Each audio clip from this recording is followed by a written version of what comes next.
Christian, est-ce que tu as la...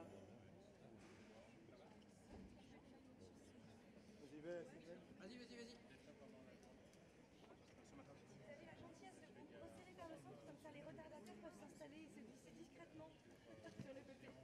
S'il vous plaît. Bonjour à tous, bienvenue au Lab des initiatives nantaises. Donc troisième session ce matin, donc merci d'être venus, nombreux. Le Lab des initiatives nantaises, c'est un projet, une démarche portée par Nantes Métropole et mise en œuvre par Open Odyssey et aussi Scopic. Voilà. Eh bien, on va démarrer aujourd'hui cette matinée de mardi sur Ville Active et on enchaînera sur Ville Animée. Ouais, bonjour à toutes et tous. Donc, comme vous le savez, pour vous, pour nous, le climat est une question de comportement. Il y a pas mal d'acteurs sur Nantes qui se bougent dans pas mal de domaines en matière d'alimentation. On a pu le voir hier et de biodiversité avec Nantes Ville Comestible. On a vu aussi hier soir, en fin d'après-midi, c'était quel temps fort? C'était Ville Inclusive. Voilà, donc on rappelle un petit peu les différentes actions en fait, qui sont autour des temps forts que nous organisons jusqu'à demain. Et donc ce matin, vous participez donc au temps fort Ville Active. Tout à l'heure, ce sera Ville Animée. Donc c'est tout. Qu'est-ce que Ville Animée Lab? Alors, Ville Animée, ce sont les acteurs culturels et de l'événementiel qui vont parler de leurs projets intéressants parce que c'est généralement des acteurs qui touchent énormément de personnes. Donc un très très beau vecteur de communication et de sensibilisation aux questions du changement climatique et de transition sociétale. Et donc demain, on clôturera par un 5e temps fort Ville d'usage où vous êtes aussi cordialement invités. Ce sera aussi la clôture du lab en général avec Johanna Roland qui viendra de midi à 13h visiter. Donc c'est aussi une possibilité, de valoriser globalement ce qu'on fait pendant ces 3 jours, mais aussi de participer aux différents ateliers de manière générale. Voilà. Donc Ville d'usage, c'est tous les acteurs qui s'occupent d'usage. Voilà, donc habiter la ville, se déplacer. C'est quoi ces nouvelles technologies qu'on appelle Smart Grids? Donc tout ça, ça va être expliqué dans Ville d'usage demain à partir de 10h50. Et donc aujourd'hui, Ville Active, qu'est-ce que c'est? Ville Active, ce sont les acteurs économiques, donc avec des porteurs de projets pour des solutions et aussi des gens qui font de la connexion, de travailler en réseau avec la RSE notamment. Voilà, donc on a des acteurs économiques qui travaillent autour de l'entreprise, des PME, des salariés, et on va découvrir ça maintenant. Ça marche. Donc, sans plus attendre, donc on commence ce temps fort-là. On va essayer au niveau du timing d'être le plus rigoureux possible, puisque derrière, il y a vraiment une émission hier. Dès qu'on a été 10 minutes un peu en retard sur un moment, et c'était compliqué puisque c'est très très dense. Donc, on va essayer de vraiment respecter les timings. Il va y avoir donc dans un premier temps 11 petits pitchs donc, de 2 minutes dans l'ordre. Voilà, Dream on Top, Selling for Change, Sigal. Voilà un peu l'ordre. 2 minutes pour convaincre. Au bout d'1 minute 30, on lèvera le bras. Quand il restera 30 secondes, on croisera les bras. Ça signifiera qu'il faut commencer à se dire qu'on va terminer. Donc, sans plus attendre, on commence par, je crois que c'est Christophe, qui va nous présenter Dream on Top. Donc, le micro, 2 minutes. Pour se réveiller, Allô. Bonjour. Droite. Bon, c'est bon. Bon. Bonjour, Christophe Pacheco, dans Dream on Top. Dream on Top, c'est un accélérateur d'entreprise à impact positif. Donc, notre mission, c'est d'accélérer la transition vers une économie vertueuse. Donc, on a 3 leviers pour ça. On accélère les entreprises qui ont vraiment ça dans leur ADN, donc qui ont envie vraiment d'avoir de l'impact positif. On les aide à changer d'échelle. Ils peuvent être régionaux, on les aide à passer au niveau national ou européen, vraiment vers l'idée d'augmenter leur impact, continuer à augmenter leur impact. Donc, on peut utiliser les mêmes techniques que, par exemple, une start-up numérique, mais vraiment avec l'idée de garder leur valeur et leur intégrité. Le deuxième axe, c'est on accompagne la transition des entreprises traditionnelles, par exemple, on en a beaucoup ici, qui ont envie d'avoir beaucoup plus de sens ou de valeur, ou réduire leur impact négatif. Et le troisième axe, on aide à créer et développer des écosystèmes économiques vertueux. Donc, par exemple, on a aujourd'hui des locaux au sein de la grosse société d'ingénierie Kéran. Donc, l'idée, c'est de connecter des porteurs de projets, des experts, des financeurs pour vraiment aller vers cette logique-là. Alors, aujourd'hui, pourquoi nous sommes ici à Climate Change? On était déjà à la COP21 l'année dernière. Pour nous, c'est une logique. C'est aussi ce qu'on apporte à nos clients, vraiment un des axes, c'est la réduction des gaz à effet de serre. Donc voilà, donc, aujourd'hui, d'être là, c'est pouvoir apporter tout à l'heure au projet, puis aussi faire des connexions avec d'autres partenaires, d'autres experts, pour apporter plus de valeur à nos clients. Merci. Merci Christophe. Donc Dream on Top, c'est aussi un accélérateur dans les bureaux de Kéran, rue Viviani, dans le centre de Nantes, sur l'île de Nantes. On enchaîne. Beau projet, Selling for Change. C'est parti. Droite. Ok, ça marche. Voilà. Bonjour à tous. Donc Selling for Change, c'est une association qui s'est lancée le défi de faire un tour du monde zéro déchet. Donc j'ai que ça comme slide du coup. Ouais. Ok. Du coup, on s'est lancé le défi de faire un tour du monde zéro déchet. Donc on va partir en novembre. Donc on va travailler sur différentes thématiques du zéro déchet avec différents partenaires. On travaillait aussi sur des missions scientifiques avec l'étude de la pollution marine, des missions techniques en testant des équipements innovants et des nouvelles technologies pour aller vers le développement durable. Et on a également des missions pédagogiques où là du coup on travaille avec Open Odyssey pour vraiment appliquer les solutions zéro déchet à la ville et à l'entreprise. Et on a également du coup des missions de sensibilisation. Donc sur tout le long de notre itinéraire, on va faire des missions et des reportages en fait avec des associations, des ONG en lien avec le développement durable et l'économie circulaire. Et on va faire du coup 15 reportages vidéo pendant ces 2 ans et une web série sur comment vivre zéro déchet. Donc c'est vraiment l'objectif d'apporter des solutions concrètes et d'avancer du coup avec les partenaires. Donc vous pouvez nous suivre avec du coup le site internet et notre chaîne YouTube qui s'appelle le même nom que le projet Selling for Change. Voilà, merci. Je te remercie. Ouais, sur les slides, on les avait reçus, peut-être pas tous. Désolé pour ceux qu'on n'a pas reçus dans les temps ou qu'on n'a pas vu passer entre tous nos mails. Voilà, mais c'est vrai que c'est un joli projet. Vous partez quand ? Novembre, c'est ça. Du coup, hop, les cigales. Droite.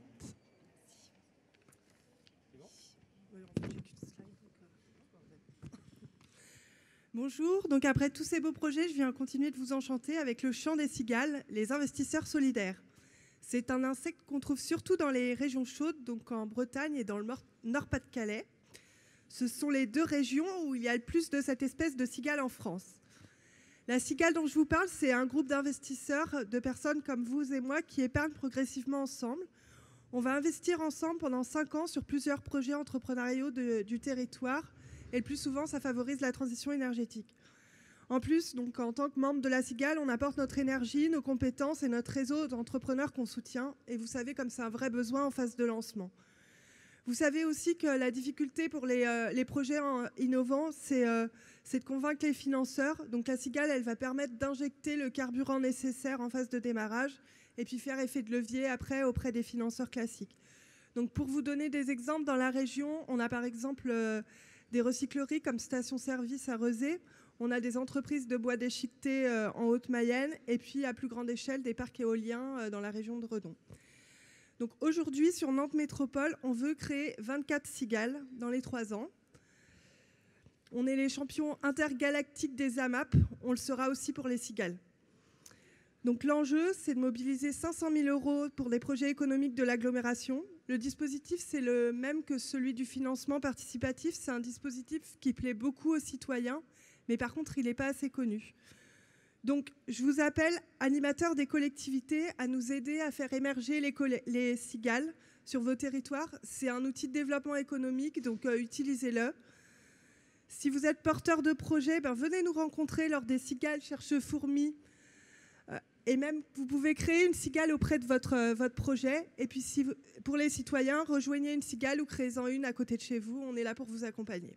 Merci.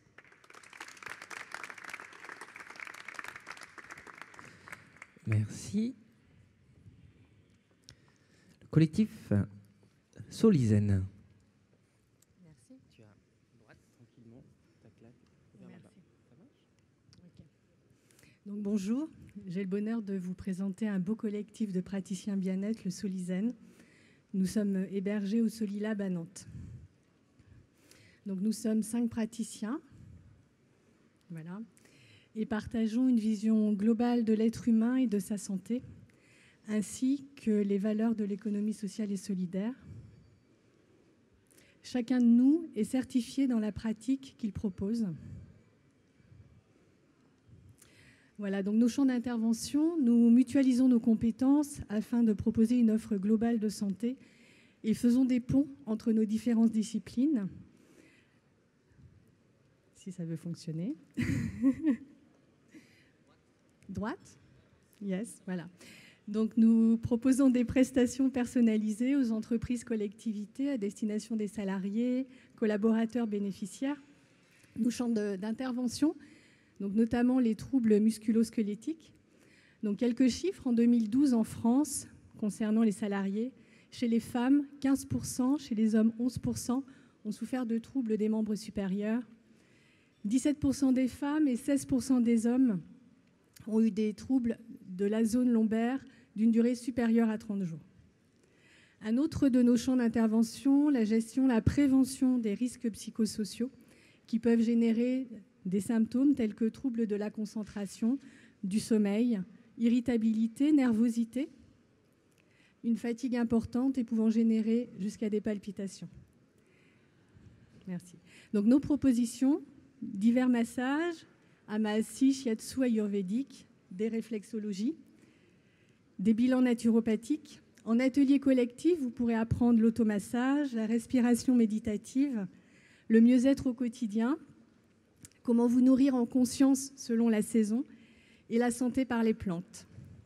Pour nous contacter, solizen44@gmail.com ou venez consulter notre page Facebook Collectif Solizen. Donc je vous remercie de votre attention bienveillante.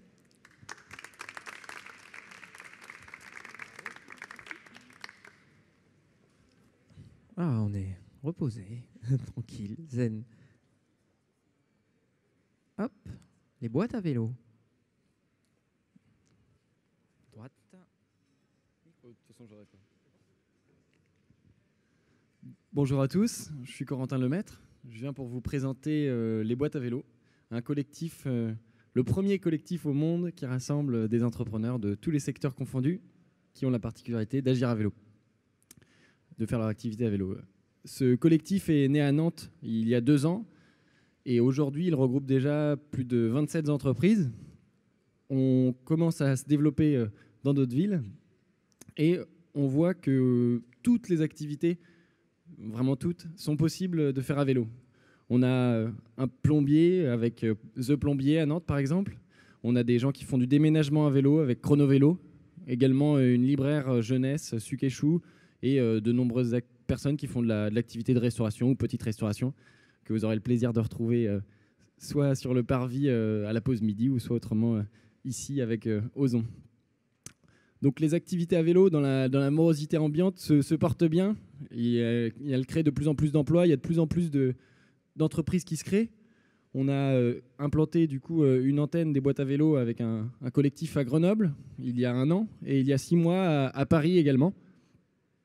Notre ambition, c'est de continuer à développer l'entrepreneuriat à vélo en facilitant l'initiative de lancer son entreprise, en donnant des conseils, en mettant en relation avec d'éventuels clients ou d'éventuels fournisseurs et également de faciliter la création d'antennes boîtes à vélo pour se regrouper parce que ensemble, on est plus fort pour lancer son activité à vélo, pour avoir plus de poids.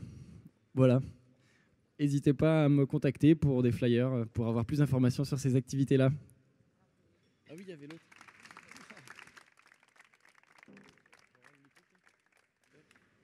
Tiens, je te laisse lancer peut-être le prochain.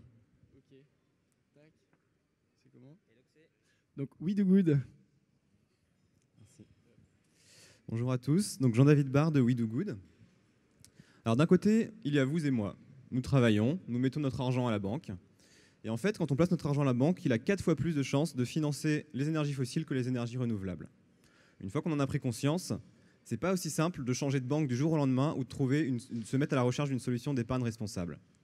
De l'autre côté, il y a les entreprises qui sont de plus en plus poussées à mettre en place des actions de développement durable ou de RSE par leurs collaborateurs qui cherchent du sens au travail, par leurs clients qui mettent en place des politiques d'achat responsables ou par la réglementation qui les y pousse.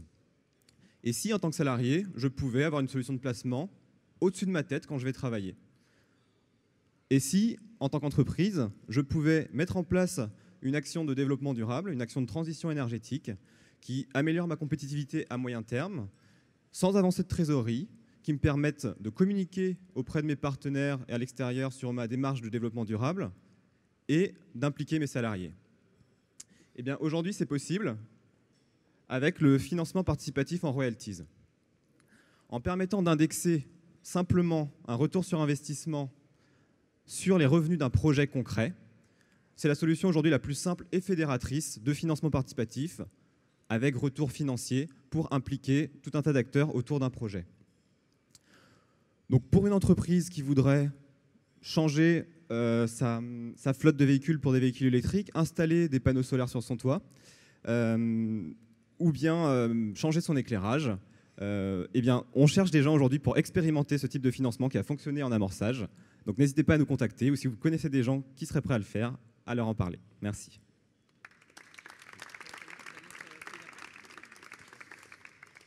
Et je laisse la parole à Culture d'entreprise. Voilà, ça va être compliqué, double manette. Là. Tu veux que je tourne en ouais, je veux bien. Tu nous dis. J'ai que 2 slides. Tu nous dis. Donc bonjour à tous, je m'appelle Yann et il y a encore finalement peu d'années, je travaillais encore dans un open space en entreprise et comme pas mal de mes collègues, je me suis souvent posé la question de ce temps mort en fait de la pause déjeuner. En regardant un petit peu par la fenêtre et en voyant des espaces verts assez peu valorisés finalement, je me suis dit qu'il y avait peut-être quelque chose à faire. Donc du coup, un petit peu à la manière du mouvement Colibri, je me suis dit que j'avais envie de faire ma part.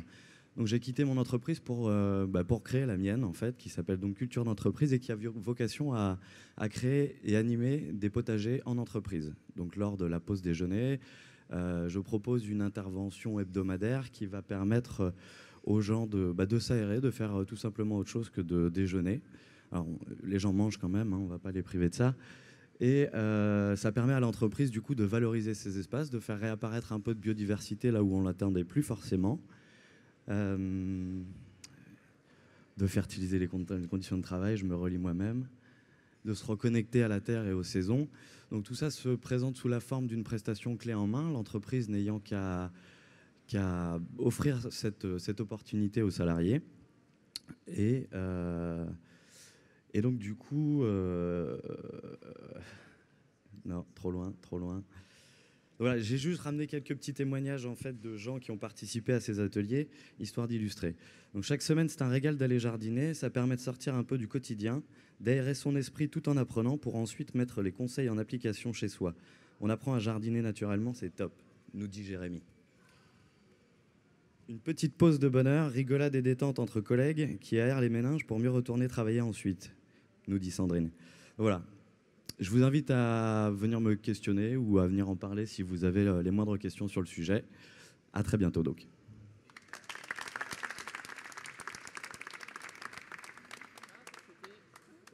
Ça sent Igor, ça, ouais. Donc Igor, excellente transition qui participait au potager chez un de mes clients quand il y travaillait encore avant de se jeter à corps perdu dans Selling for Change.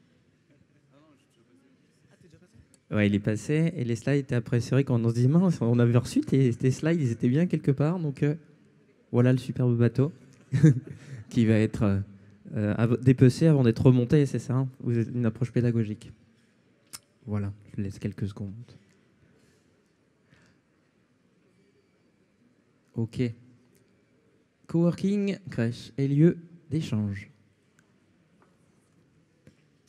Un accueil clair. Même chose, droite. Et le micro. Merci. Donc moi, le projet que je vais vous présenter, il repose sur 3 constats. Le premier, c'est qu'il y a de plus en plus de travailleurs autonomes qui travaillent de chez eux, sauf que travailler de chez soi, c'est pas toujours évident. Le deuxième constat, c'est que ces professionnels, ils sont aussi également parfois parents. Trouver un service de garde, c'est très compliqué et travailler avec eux relève du vrai challenge. Le troisième constat, c'est que aussi bien ces travailleurs autonomes que les professionnels, autonomes, et les parents, aussi bien pour les professionnels autonomes que les jeunes parents, ils se retrouvent très vite confrontés à l'isolement professionnel et social. Donc c'est pour toutes ces raisons que nous avons décidé de créer une structure qui va réunir un espace coworking, une crèche et un lieu d'échange. L'espace coworking, nous souhaitons l'ouvrir à tout profil et toute profession confondue, donc entrepreneurs, indépendants, télétravailleurs, mais également sur le long terme aux demandeurs d'emploi et étudiants entrepreneurs, parce que nous sommes convaincus que la diversité est source de richesse et d'innovation. Pour la crèche, elle offrira un quota réservé aux coworkers par an, et elle sera portée sur des pédagogies dites positives et bienveillantes, car nous sommes convaincus qu'un citoyen responsable le devient dès son plus jeune âge. Et enfin, le lieu d'échange se proposera des ateliers et des conférences autour de la problématique vivre autrement sa vie professionnelle et familiale. Donc ce lieu n'existe pas encore, nous sommes à la recherche de locaux, mais en amont de lancer nos structures, nous organisons 2 journées de coworking le 29 et 30 septembre sur un bateau, donc n'hésitez pas à aller sur notre page Facebook pour réserver. Et puis, ce sera l'occasion vendredi d'annoncer notre nom officiellement qui sera Work & Co Nantes, puisque nous signons un partenariat avec Work & Co, qui est une structure sur Dunkerque. Donc n'hésitez pas à nous contacter. Depuis le début, on essaie d'intégrer vous, les futurs utilisateurs, les partenaires, les collectivités, pour réfléchir à ce lieu ensemble. Merci. Et puis je donne la parole à CoJob.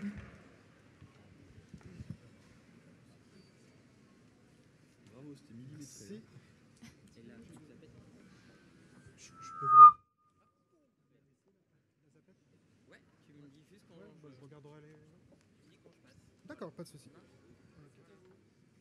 Bonjour à tous, Julien Beaupère de CoJob. Je vais commencer par dire ville active, mais pas seulement. Les demandeurs d'emploi sont aussi actifs. Voilà. Aujourd'hui, en venant ici, je me suis posé la question, mais quel est le lien entre climat et chômage ? Eh bien, je suis arrivé à la conclusion que dans les 2 cas, il fait tout aussi chaud. Pourquoi rechercher un emploi, ce ne serait pas positif ? Pourquoi on ne pourrait pas acquérir de nouvelles compétences ? Et surtout, pourquoi on ne pourrait pas rechercher à plusieurs ? Nous, à CoJob, on pense que si on a réinventé la recherche d'emploi pour qu'elle soit une période collective et positive, avec 2 outils. Déjà, le premier dispositif, c'est la promo, qui vise à accueillir un groupe de jobbers, donc de demandeurs d'emploi, pendant quelques semaines, et ainsi donner un cadre à la recherche d'emploi, c'est-à-dire un collectif, un rythme et un lieu. Ainsi pourront développer leur réseau, échanger les bons plans et s'entraider. Mais on va apporter un peu plus durant cette promo, c'est le développement du bénévolat de compétences pour obtenir des nouvelles compétences ou de réinitialiser celles qu'on a déjà. Le deuxième outil, oh mince, j'ai oublié de faire passer encore.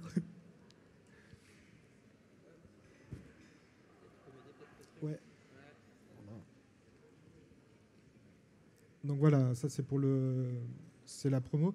On peut encore avancer, je suis désolé. Encore. Voilà. Le deuxième outil, ça va être la plateforme Internet qui permet à tout chercheur d'emploi de se réunir de manière autonome et collective partout en France. Savez-vous qu'en France, 40% des jeunes diplômés sortent de l'université et restent 1 an au chômage ? Eh bien, il est nécessaire de changer la manière de penser et de vivre la recherche d'emploi. Voilà. C'est pourquoi il faut donner du sens et du contenu à cette action. Le monde change, le travail change et la manière de rechercher du travail aussi. Et nous espérons que vous allez devenir acteurs de cette démarche. Voilà, merci beaucoup. Et à noter, je crois que sur le Climate Change, dans l'équipe bénévole, il y a un co-jobber, hein, c'est ça ? Il semblerait. Voilà. Du coup, est-ce que je suis allé trop loin ? Co-job, non, c'est là. D'accord. Tac. Donc on passe à Goody. C'est parti.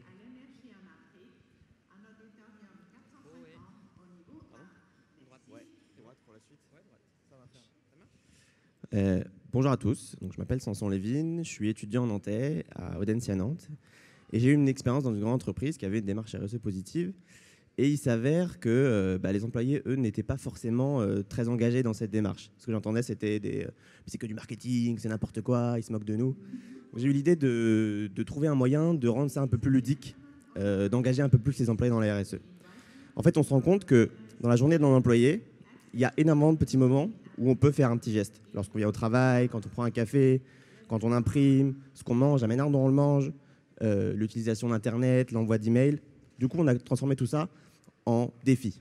Alors, un défi, qu'est-ce que c'est? Comme vous pouvez le voir, c'est un petit texte accompagné d'une petite anecdote qui donne un peu de contexte, un ton humoristique autour de ce défi. Donc, on fait passer ça à travers un outil, une petite application mobile très simple. Tous les jours, on participe à une session courte qui dure environ 2 semaines. On reçoit un défi, on peut envoyer ce défi à ses collaborateurs, relever ce défi, prendre le défi d'autres collaborateurs parce qu'on peut consulter les défis qu'ils ont faits. On gagne des points, on monte dans les classements et puis avoir des petits cadeaux à la fin. L'objectif, donc, du coup, pour l'entreprise, c'est de vraiment sensibiliser. On est dans l'objectif de la politique des petits pas.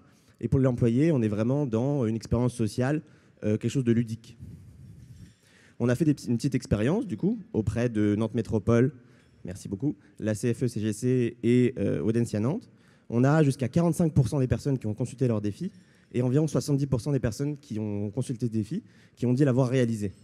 Plus de 400 kg de CO2 ont été économisés sur à peine une semaine. Si on met ça, disons, à l'échelle de 10% des employés, 2,3 millions de personnes, c'est beaucoup certes, sur un an, on a quand même 0,3% du CO2 émis par le secteur tertiaire qui sera économisé. Moi, j'ai quelques petits feedbacks, toujours très positifs. Je vous remercie à tous pour votre participation d'ailleurs. Enfin voilà. Donc je tenais à remercier Nantes Métropole, plateforme RSE Nantes Métropole, Audencia, la CFE-CGC, Centrale Nantes, les artisans du changement qui m'ont accompagné. Merci pour votre soutien. Si vous voulez devenir goodies, participer à notre première grande session d'ouverture, vous pouvez me contacter, m'envoyer un mail à info@goodiap.com. Pile 2 minutes. Merci beaucoup. Bravo Samson. Belle appli. Et je crois qu'on va terminer la séance de pitch de 2 minutes avec Ecosa.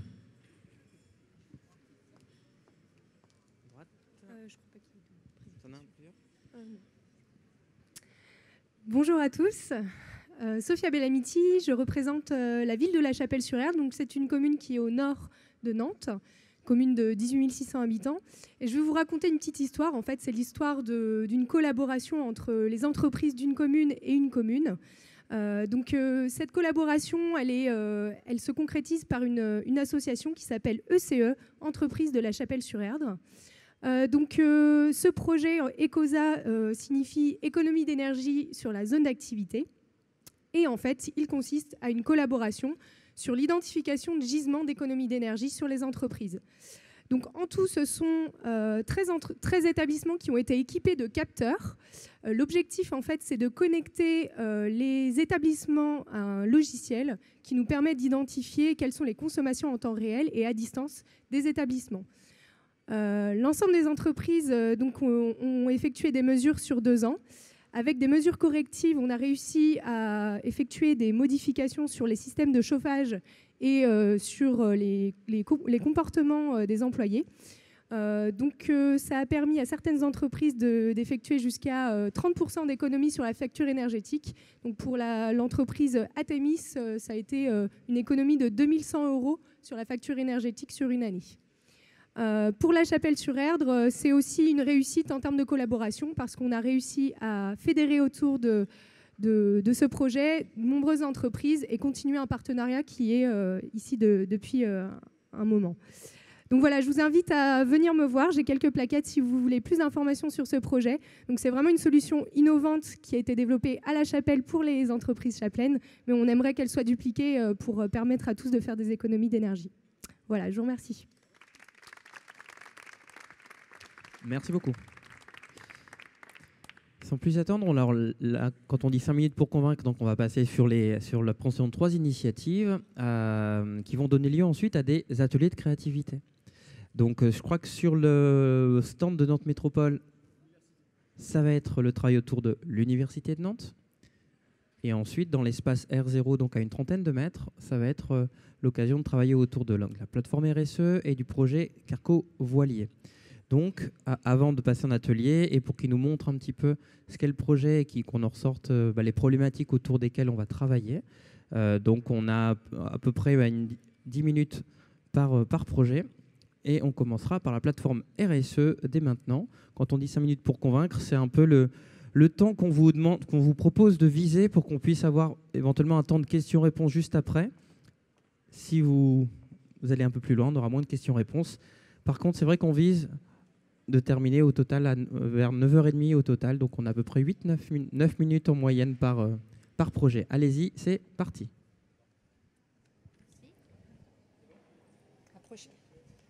Bonjour, je suis Karine Gingros, je suis en charge de la RSE à Nantes Métropole et je suis ambassadrice RSE. Bonjour, donc Sébastien Boll, je suis référent RSE à la CFE-CGC, le syndicat salarié. J'ai l'immense honneur d'être ambassadeur RSE. Bonjour, je suis Dominique Goubeau, imprimeur à la Chapelle-sur-Erdre et je suis membre de dirigeants responsables de l'Ouest, association de chefs d'entreprise qui promeut la RSE et je suis ambassadeur RSE. Bonjour, je suis Mélanie Duguet, je suis chargée d'études pour la chaire RSE d'Audencia Business School. Bonjour, je suis Mathilde Bresse, je suis chargée de mission responsabilité sociétale des organisations au comité 21 et je suis ambassadrice de la plateforme RSE. Bonjour, je suis Cécile Vacher, cabinet virtuel, experte RSE auprès de la plateforme RSE de la métropole nantaise, ambassadeur RSE. C'est pas ça. C'est soumis. Bon, ben, on avait un film qu'on avait essayé hier. Mais c'est pas le bon film. C'est une minute RSE. Oui. On l'a testé hier, pourtant. Bon, bref. Oui,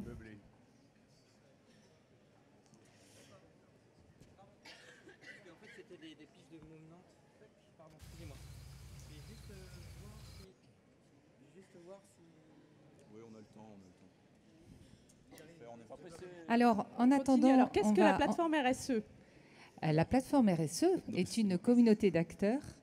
Voilà. Et donc la plateforme RSE, effectivement, c'est une communauté d'acteurs avec une gouvernance partagée à travers les membres ambassadeurs, qui sont donc le réseau économique et entreprises, les syndicats salariés, les associations, l'économie sociale et solidaire, l'académique, les institutions et les experts. Et nous nous réunissons une fois par trimestre à travers un comité d'orientation.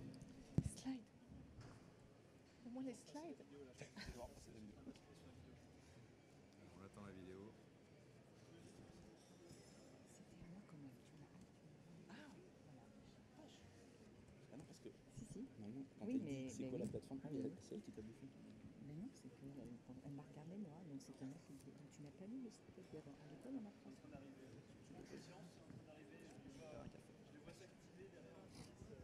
Moi j'ai des questions. Bon d'accord. Moi je peux. On peut continuer, mais juste, est-ce que vous pouvez nous remettre les slides? Il faut juste savoir si on continue ou si on puisse, attend. Mais en fait. On peut continuer mais avec les slides. Voilà, merci. Ça marchait hier. Alors. Non, les slides, juste les slides. On va sauter le film, c'est pas grave. Excusez-nous, on a un petit problème On technique. va recommencer à zéro pour faire le timing. Mais non, c'était la RSE en 1 minute. Question, la plateforme RSE, ça a commencé depuis quand? Alors la plateforme RSE s'est constituée en 2013 et elle a vraiment pour volonté de promouvoir la responsabilité sociétale sur le territoire. Et pour cela, elle réfléchit, en tout cas les acteurs y réfléchissent, pour notamment mettre en place des actions très concrètes envers les TPE, PME. Donc si on doit continuer, donc la plateforme RSE, comme Sébastien vient de le dire, c'est effectivement un ensemble, une gouvernance partagée. Mais c'est aussi quoi la plateforme RSE? C'est un portail vitrine, donc le site internet rse-nantes-métropole.fr où sont publiées des bonnes pratiques d'entreprise, des initiatives en support à l'action des entreprises, l'agenda des événements RSE et des actualités. Et la plateforme RSE, en fait, c'est aussi l'occasion d'avoir des groupes de travail, donc pour construire ensemble des outils qui vont servir aux entreprises du territoire. Et notamment sur des thématiques comme la biodiversité, l'égalité professionnelle ou encore le dialogue social. Ah oui, ce qu'on veut, nous, c'est justement gérer le sujet par l'action, par la preuve. Du baratin, ça ne marche pas, juste des actions qui fonctionnent.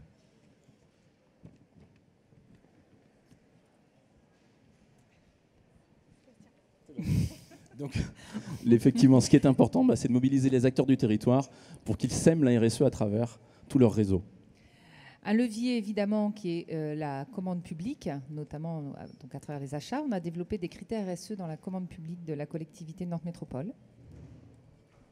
Mais on a aussi soutenu Goody, dont vous avez entendu parler juste avant.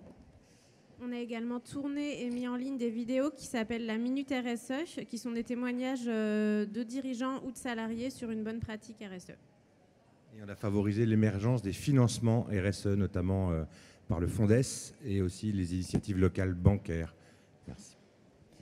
Donc, en 2 mots, la plateforme, c'est aujourd'hui 50 ambassadeurs, c'est plus de 5000 visites mois, c'est 60 entreprises interrogées pour la Minute RSE, la fameuse que vous n'avez toujours pas vue, donc sur les thématiques de la transition énergétique, mais aussi du bien-être au travail, des achats, des fournisseurs, vraiment tout l'ensemble de la responsabilité sociétale, toutes les thématiques. C'est également 90 initiatives RSE d'acteurs économiques valorisés, dont le Club La Chapelle, qui a aujourd'hui une place importante dans cette plateforme, mais aussi DRO et d'autres clubs. L'université également, autour de cette plateforme. Et on relaie également des événements. Vous avez 350 événements qui ont été mis en place sur l'année dernière. Voilà. Et plus de 10 marchés aujourd'hui engagés, marchés publics, sur lesquels nous avons pu mettre des critères RSE. Donc on va sauter le film, parce que les films ne marchent pas, on a dit. Hein. Et donc on vous invite à venir réfléchir avec nous lors de l'atelier. Vous voyez qu'on a une certaine dynamique en place, mais on aimerait réfléchir avec vous sur comment on pourrait engager davantage les salariés et les entreprises des territoires sur la question du changement climatique. Venez nombreux. Est-ce que vous avez des questions ? Alors je crois que c'est en A0, c'est ça ? Y a-t-il des questions ? Alors c'est à vous, vous avez la parole. Comment vous avez envie de contribuer au développement de la plateforme RSE ? Ou une réaction peut-être ? Bonjour, écoutez, moi je suis délégué national confédéral pour le développement durable et la RSE à la CFECG. Donc je soutiens, je suis venu non pas de Paris mais de Marseille, où nous avons des activités RSE. Et tout ce que je voudrais dire, c'est que ce que vous avez fait, c'est super. Et on va essayer de vous aider à éclater ça à travers la France et pas se limiter à une expérience nantaise. Vous avez un modèle et c'est magnifique. Nous en sommes heureux et bravo à toute l'équipe et à Sébastien qui nous représente ici localement. Merci. Merci beaucoup. Bon, c'est encourageant, hein. Visiblement cette initiative va faire des émules. Peut-être d'autres questions ?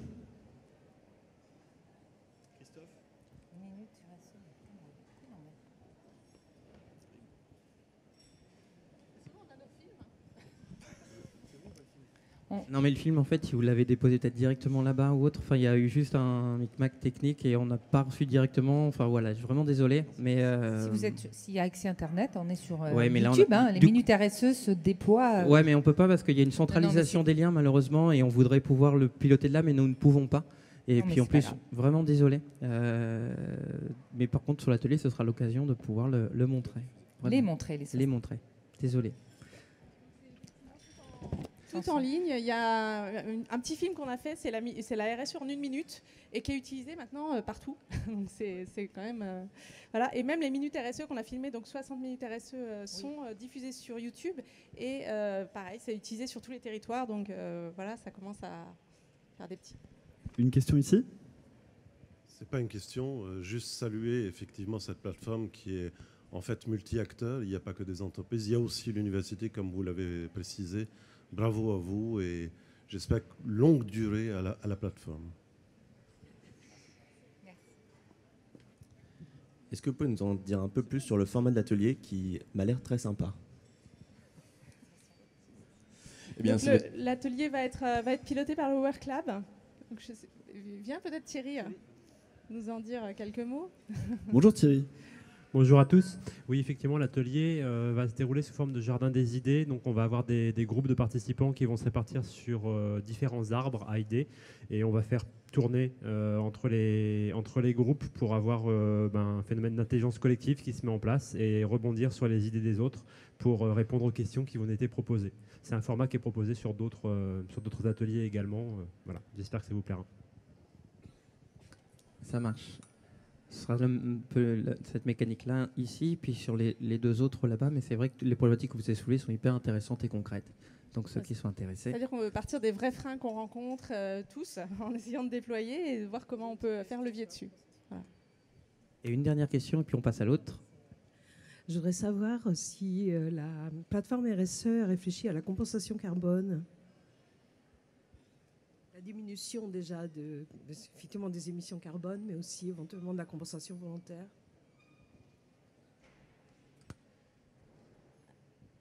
Alors, c'est un sujet qu'on n'a pas pour l'instant abordé parce qu'en fait, comme on l'a dit, on aborde des sujets thématiques au fur et à mesure. Et donc là, on a travaillé l'an dernier sur l'égalité pro, sur le dialogue social, sur la biodiversité. Et donc là, on vous propose d'amorcer avec nous le sujet du climat, du changement climatique. Et on n'a pas de bonnes pratiques dans le portail parce que c'est vrai qu'on s'adresse à des PME, TPE et qu'elles ne pensent pas forcément d'abord à ce sujet de compensation carbone. Hein. On dit toujours qu'il faut d'abord réduire avant d'aller compenser et qu'on doit compenser les émissions marginales, c'est-à-dire celles qu'on n'arrive plus, qu'on ne peut plus réduire à moins d'arrêter l'activité. Voilà. Donc effectivement, c'est un sujet qu'on peut aborder. Et qui sera évidemment aussi abordé lors du grand débat qui démarre sur le territoire avec les acteurs économiques. Ça marche. Merci beaucoup. En tout cas, représentation de la plateforme RSE. Tac.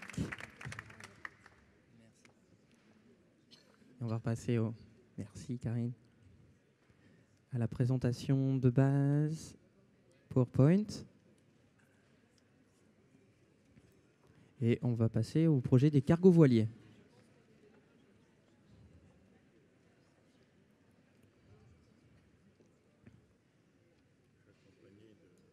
C'est bon à la technique? Ouais, ok. Ça s'appelle...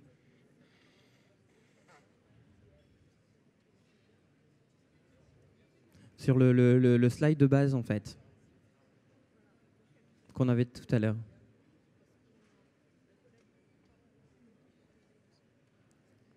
À la slide cargo voilier.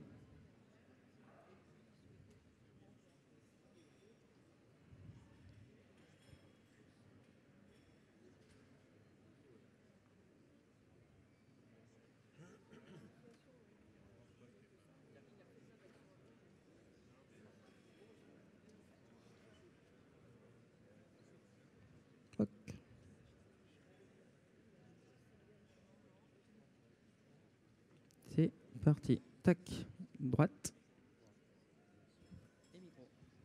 Bonjour.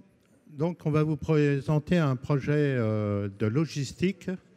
Le but étant de non seulement vous informer, et j'ai demandé d'être accompagné par différents partenaires. Il y en a qui sont dans les embouteillages, parce que vous verrez que chacun des partenaires qui travaillent avec nous ont la possibilité donc d'intervenir dans leur propre domaine.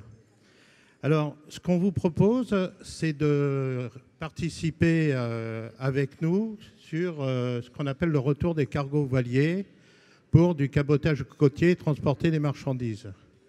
L'objectif de ce que nous sommes en train de faire, ça s'appelle de la logistique zéro carbone. Et entre autres, quand les marchandises arrivent sur le port ou pour arriver sur le port, on travaille avec des solutions véhicules électriques.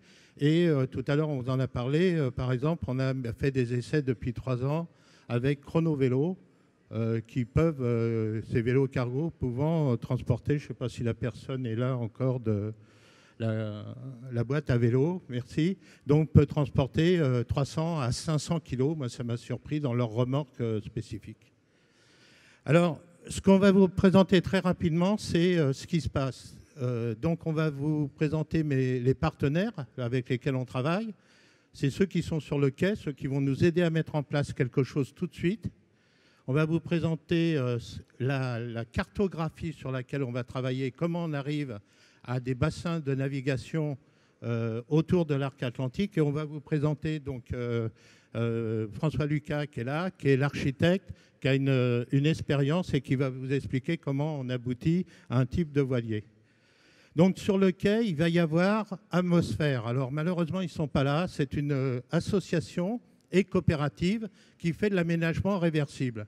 C'est-à-dire que sur une friche, sur du terrain non encore destinés. On peut monter un magasin maritime avec un accès d'une façon réversible. Ils sont en ce moment sur les Pays de la Loire en train de monter à peu près une dizaine de projets qui va depuis des solutions pour des retraites, des maisons de retraite, des hangars techniques pour les collectivités, etc. Après, notre deuxième partenaire, c'est un réseau européen maintenant de producteurs qui réduisent la distance entre la production et le consommateur final. Il s'appelle Minga. C'est ce qu'on appelle des acteurs de l'économie de proximité. Donc vous en connaissez sur les circuits courts, c'est les AMAP. C'est toutes les associations qui tournent autour de l'alimentaire, mais aussi sur ce qu'on appelle les petites entreprises de territoire. Par exemple, ceux qui font du piment d'Espelette, ceux qui font de la laine, ceux qui font de la filature, par exemple au Pays de Galles ou en Irlande. Et puis, je vais aller très vite parce que tu pourras répondre à des questions, Olivier. On a un partenaire qui, comme on est sur l'ensemble de la chaîne zéro carbone, depuis le producteur jusqu'au consommateur final, on peut mettre en place un compte CO2. Il vous expliquera plus en détail si vous posez des questions, mais donc on l'intègre, c'est-à-dire qu'à chaque fois qu'on fera un mouvement d'échange économique, on abonde sur un crédit de monnaie virtuelle qui s'appelle le compte CO2. Alors, les ports, comment on est arrivé à cette solution-là? Donc, on a repris ce qui est existant, c'est-à-dire sur l'arc atlantique, il y a un potentiel de 180 ports. Lorsqu'on les remet, on pourra répondre à ces questions, lorsqu'on les remet en zone de navigation ou d'aire d'échange, on voit qu'il y a 3 zones. Une zone ibérique, une zone autour de la péninsule bretonne et une zone gaélique. Ces régions coïncide avec une marginalisation dans le système des ports, disons, à potentiel zéro carbone. C'est-à-dire que vous voyez qu'en 2014, l'influence de la banane bleue plus du bassin parisien de l'Île-de-France font que maintenant, toutes les pointes du Finistère de l'Europe sont complètement marginalisées par rapport au grand schéma de transport zéro carbone de l'Europe. À partir de ça, je vous résume ce qui se passe. Vous avez donc... on repart de travaux officiels, hein, on n'invente rien là. Donc vous avez l'arc baltique, l'arc atlantique et l'arc méditerranéen, avec une caractéristique, ce qu'on appelle des zones secondaires. Vous avez le Nord-Écosse, la péninsule bretonne, et vous avez ici l'entrée avec Tanger et les ports de la région de Séville. Donc nous, on arrive à cette analyse qui fait qu'on a choisi après un architecte dont on a la chance qu'il a déjà travaillé sur ces systèmes-là. On a mis en place une zone prioritaire pour faire la démonstration. Donc le premier cargo voilier avec une dizaine de ports, ça sera une plateforme de démonstration. Et on se base ici, on a la chance d'être en Bretagne Sud, plus sur la côte aquitaine et côte ibérique. Donc on a à la fois des échanges de produits qui viennent du nord de l'Europe et du sud de l'Europe. Et naturellement pour exporter tous les produits qui tournent autour de la zone de Nantes. Alors le cargo voilier, je vais aller très vite, et François sera là pour détailler. D'abord, je vous rappelle quelque chose, c'est que depuis à peu près les années 90, le pétrole bondit en tendance. C'est-à-dire que dans 5 ans, on peut dire que la propulsion vélique sera compétitive par rapport à la motorisation. L'Europe, depuis à peu près 30 à 40 ans, a une succession de projets usage du vent. Et vous avez une série de voiliers modernes qui sont en cours ou qui naviguent. Et rappel très rapide, en 2005, les anciens de Dubigeon ont mis au point un cargo voilier qui fait 100 mètres. C'est le dernier clipper moderne. Là-dessus vient François, qui a déjà travaillé sur plusieurs types de petits cargos. Donc, comme on va sur les ports de l'arc atlantique, on est obligé de prendre un petit gabarit. Concrètement, on tourne entre 30 et 40 mètres. Alors, nous, ce qu'on vous propose là au cours de l'atelier, on verra le format, c'est de participer, de vous réapproprier, parce que toute personne là qui est présente là, normalement les consommateurs, elle est dans un réseau. elle est peut-être aussi dans un réseau de sociétés de jumelage qui peut nous mettre en contact. Vous avez des contacts. Alors, je vais vous raconter très rapidement une petite histoire. Je suis membre de l'association Jumelage Nantes-USA. À travers les gens qui y participent, ils me mettent en contact avec déjà des amis ou des gens avec qui ils correspondent sur les îles britanniques. Donc, on voit qu'on ouvre des pistes. Alors, qu'est-ce que vous pourriez faire? C'est très simple. Avec l'université d'ailleurs, IGARA, on est en train de mettre un peu un guide pour pouvoir interpeller sur les petits ports à la fois les gestionnaires techniques du port, à la fois la gouvernance du port, c'est-à-dire comment et quelles sont les conditions pour accéder à ce port, et deuxièmement, mettre en place des enquêtes en vous appuyant sur les réseaux dont je vous ai parlé, donc surtout Minga, et des réseaux de jumelage et des réseaux de diaspora. Voilà. Oh, pardon. Non, ça y est, c'est fini. Maintenant, on peut attendre. Peut-être un commentaire de vos collègues.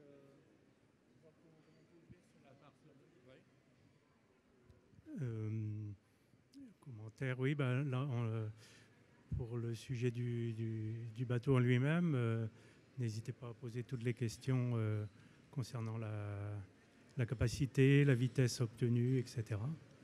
Ça, on aura le temps de le développer après. Donc juste pour nous, l'idée par rapport au projet qui est fait par la nef, c'est assez simple. On fait une mobilité décarbonée dans les villes qui va enlever de la congestion et ça va permettre en fait à des gens de pouvoir avoir accès à un certain nombre de denrées en fait, à l'intérieur des villes. Donc de ce fait-là, ça émet moins de CO2. Nous, on s'est connecté à ce projet-là qu'on trouve très intéressant parce que nous, notre projet du compte CO2, c'est un peu les miles inversés. Donc les miles, c'est assez simple. C'est vous prenez l'avion, entre guillemets, vous émettez quelques émissions de CO2 et vous générez des miles avec quoi vous pouvez en fait avoir un revenu complémentaire, si je fais la synthèse, par la fidélisation. Donc nous, c'est l'inverse. C'est quand on émet moins de CO2 et qu'on le prouve, on génère des crédits de CO2 et ce qui est intéressant, c'est qu'ils sont reconnus par l'ONU. Et avec ces crédits de CO2, ben, ce qu'on pense, c'est que sur ce type de projet-là, c'est qu'on va accélérer. Parce que vous voyez, c'est pas simple de changer les modèles.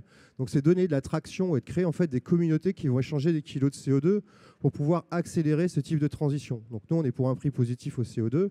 Et on trouve ça assez intéressant parce que nous, on est déjà basé à Brest, on est déjà basé à Nantes, on est basé à Bordeaux. Donc là, ça permet, en fait, quand on regarde tout le schéma qui est présenté, de donner de la traction, en fait, pour faciliter les échanges, notamment sur des économies bas carbone. Donc c'est pour ça qu'on s'est connecté à ça. Merci beaucoup. Alors maintenant, je vous invite évidemment à rejoindre l'atelier des cargos voiliers de cabotage en réfléchissant peut-être au maillage que vous pouvez accélérer en tant qu'acteur du territoire. Je vous remercie beaucoup. On va inviter maintenant l'Université de Nantes. Hop.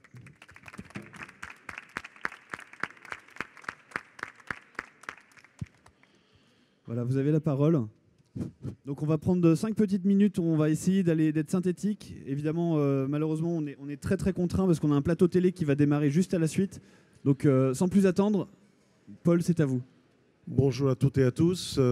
Juste quelques commentaires. Vous savez que l'université, ça représente un habitant sur 12. C'est quasiment une mini-ville, hein. Ça, c'est le premier élément. Deuxième élément que je voulais évoquer avec vous très rapidement, c'est qu'on pense que les universités, c'est juste des locaux où on fait de l'enseignement et un peu de recherche fondamentale. En réalité, on fait aussi de la recherche appliquée. C'est ce que je vous propose de voir avec quelques expériences que nous avons ici de représenter avec des laboratoires. Oui, bonjour. Donc moi, je représente le RFI Lumomat. Lumomat, Lumière, Molécules, Matière. C'est un consortium qui regroupe plusieurs chercheurs de l'Université de Nantes, d'Angers et du Mans et qui a pour objectif, entre autres, de développer des outils capables de convertir l'énergie solaire en une forme d'énergie utilisable par l'homme, par tout à chacun. Alors, donc là, voilà, c'est en particulier pour l'électricité, par exemple. Donc, si je vous montre ces panneaux photovoltaïques, ça vous parle certainement beaucoup moins que les panneaux qui sont sur les toits actuellement. Ce sont des panneaux de dernière génération, des films photovoltaïques qui sont fabriqués avec des polymères, c'est-à-dire des matériaux plastiques. Donc, on combine l'avantage des matières plastiques avec l'effet photovoltaïque. Donc, on est très loin de tout ce qui génère tous les carburants fossiles, etc., qui contribuent dramatiquement au réchauffement climatique. Alors, nous nous sommes fédérés dans ce qu'on appelle un RFI. Ah, j'ai pas de diapo là-dessus, c'est pas grave. Le RFI, c'est encore un acronyme, ça veut dire recherche, formation, innovation. Recherche, je viens d'en parler, inutile de vous convaincre du fait qu'il est nécessaire aujourd'hui de trouver de nouvelles molécules, de nouvelles matières qui sont capables de convertir l'énergie lumineuse en une forme d'énergie utile. La formation, bien sûr, grâce aux étudiants. Aujourd'hui, on leur apprend un petit peu les bases entre guillemets, du métier, mais demain, ce sont eux qui vont agir, ce sont eux qui vont résoudre les questions que l'on a posées aujourd'hui. Enfin, innovation. En partenariat avec les entreprises, de manière à ce que, évidemment, nous gagnions notre pari, faire de 2020 le symbole de l'énergie propre, renouvelable et démocratique.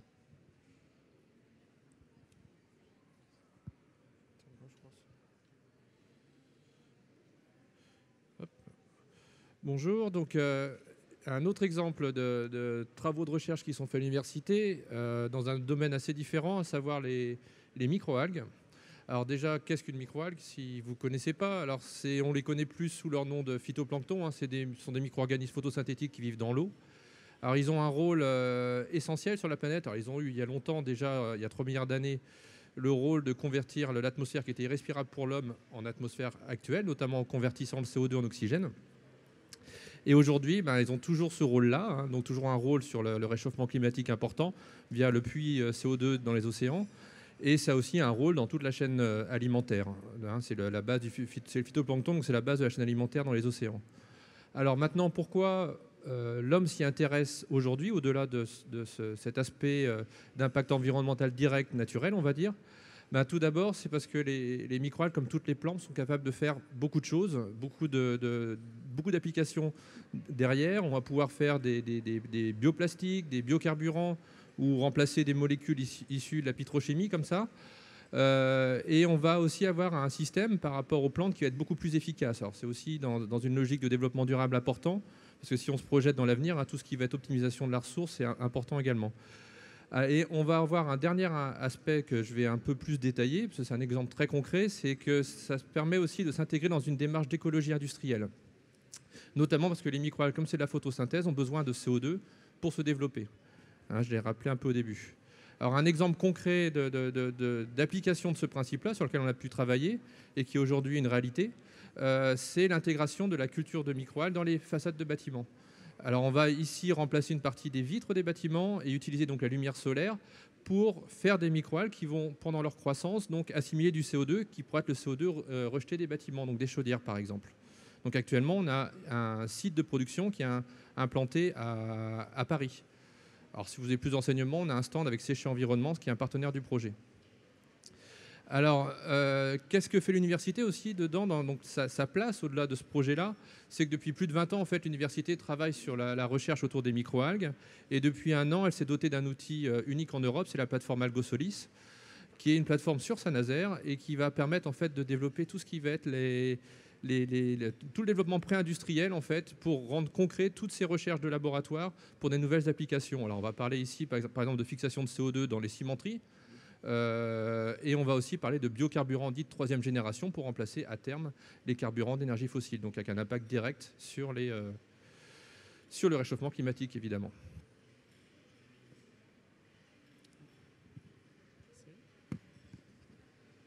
Voilà, donc on l'a vu, on commence à voir arriver ces terminologies industrie, puisque finalement la ville active, c'est aussi l'insertion de l'industrie dans l'activité de la ville et l'impact de cette industrie sur la transition énergétique. Donc il y a plein de terminologies autour de ça. Il y a une terminologie, je ne sais pas si vous le savez, mais on est en train de rentrer dans une ère de 4e révolution industrielle. Ça, c'est une vision qui est relativement partagée et qui a été très conceptualisée par nos voisins allemands. Chez nous, on parle plutôt de renouveau industriel, d'usines du futur, de systèmes cyberphysiques, bref, plein de terminologies comme ça qui tournent autour de la même idée. C'est que si la première révolution industrielle, c'était la mécanisation, la deuxième, la production de masse, la troisième, l'automatisation, ici, on est sur l'hyperconnectivité de tous les éléments en industrie qui vont permettre d'avoir un impact vraiment sur un ensemble d'éléments connexes à l'industrie. Alors évidemment, il y a plein de piliers dans cette industrie du futur. Il n'y en a pas que il n'y a pas qu'un seul angle d'attaque sur l'usine et l'industrie du futur, mais par contre, il y en a un qui est vraiment bien ciblé, qui est vraiment travaillé. C'est tout ce qui est l'optimisation énergétique, la maîtrise de la consommation énergétique, la maîtrise de l'énergie. Parce que finalement, ces industries sont consommatrices d'énergie et il est toujours bon de s'atteler à la rationalisation de cette utilisation de l'énergie dans le futur. Donc sur l'université, nous on a pris le parti de travailler avec une filière qui est extrêmement énergivore, qui est la filière de production de tout ce qui est élastomère et polymère, c'est-à-dire tout ce qui est caoutchouc, matière plastique, etc. C'est une filière qui est relativement en déclin en France, mais qui est soutenue par 2 pôles de compétitivité nationaux, qui sont Plastipolis et Elastopol, et avec lequel nous travaillons pour essayer de relancer la filière, la compétitivité de la filière, par la réduction de la consommation énergétique, c'est-à-dire par la réduction de l'empreinte énergétique de l'industrie, de la filière complète de l'industrie sur le territoire.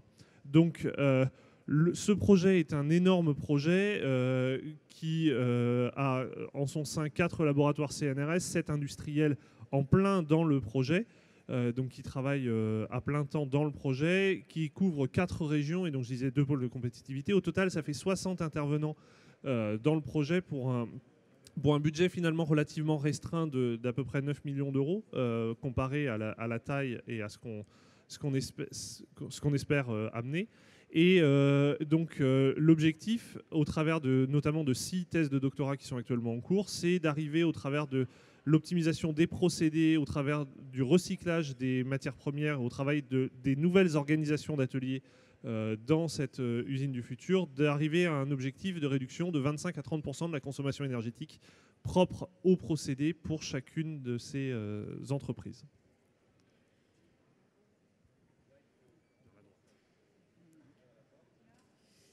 Merci bien. En bout de chaîne, l'économie. Donc, le laboratoire d'économie et management Nantes-Atlantique, on travaille sur la décarbonisation du secteur électrique, de la mobilité maritime en particulier.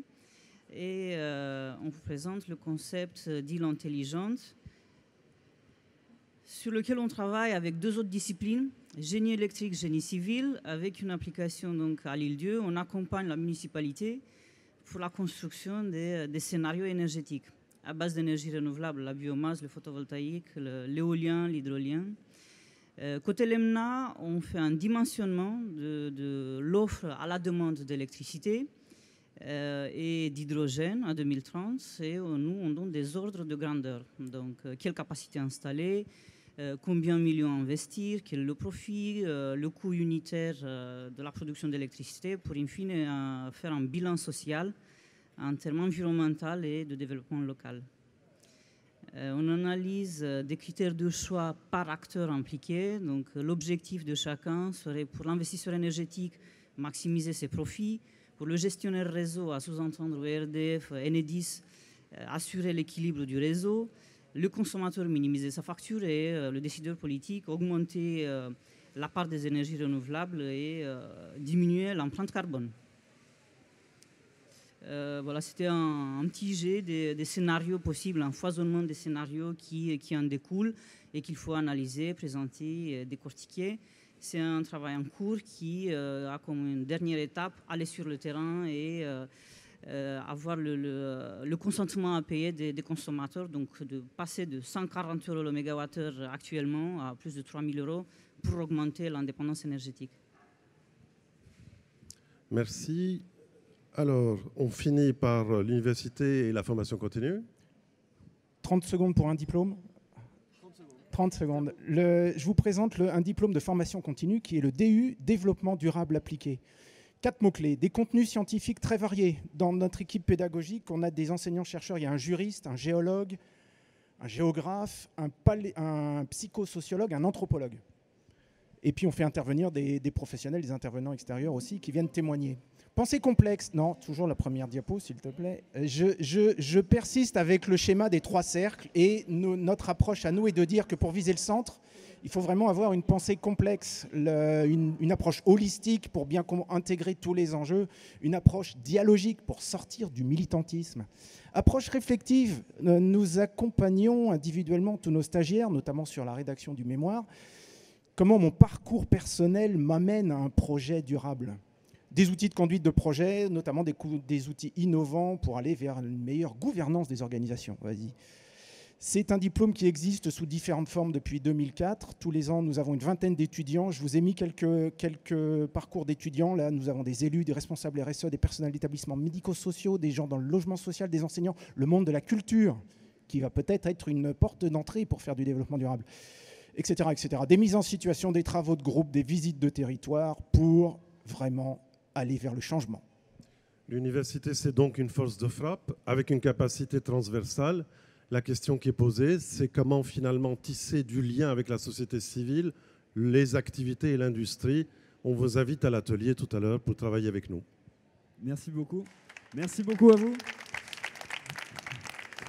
Et donc place à l'intelligence collective maintenant. Alors on va inviter l'équipe qui va travailler sur l'atelier des cargos voiliers de cabotage à rejoindre Margot qui est ici avec Oriane.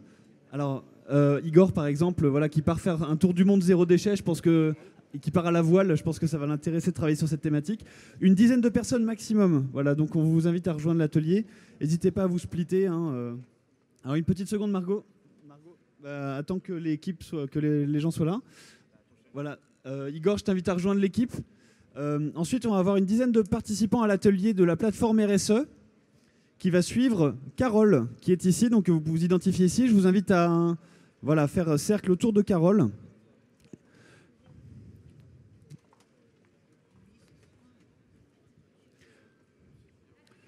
Et enfin, je pense qu'on est un certain nombre à vouloir retourner sur les bancs de l'université après cette belle présentation. Donc on va prendre une équipe d'une dizaine de personnes pour travailler sur la thématique de l'université et les connexions à renforcer avec l'industrie, avec les entreprises locales et faire le lien avec la société civile. Ok. Bon atelier, nous sommes de retour sur l'espace média dans exactement 50 minutes.